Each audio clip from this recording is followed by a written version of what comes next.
The Insurance Council of Australia says just about all cyclone-related insurance claims have been processed, nearly 6 months on from the natural disaster. But North Queensland residents say they're worried that repairs to public infrastructure are taking far too long. This famous Cardwell landmark is still sitting in disrepair, despite promises of a multi-million-dollar upgrade.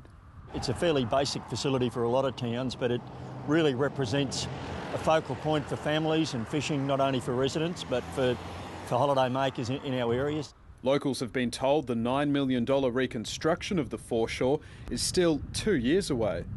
In times of disaster, governments have got to be flexible, because it's not just how it looks, it's what it represents to the local community.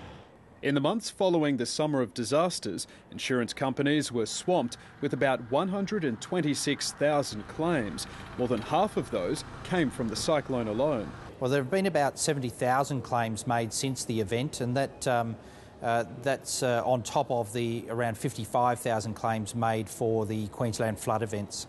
The Insurance Council is confident that nearly all have been processed. 99% have been assessed and determined, and that means that a decision has been made about the claim, and around 55% of claims have already been settled. That's for residential property.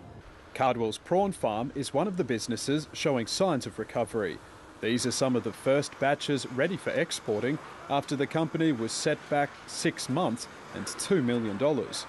And things are looking really good. There's good prawn numbers in the ponds. The prawn's looking fantastic. The weather's much kinder to us now, as you'll notice, and so things are good.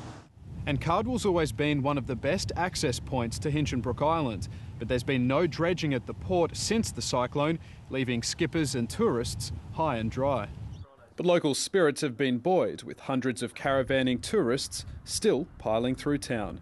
Josh Bavas, ABC News, Cardwell.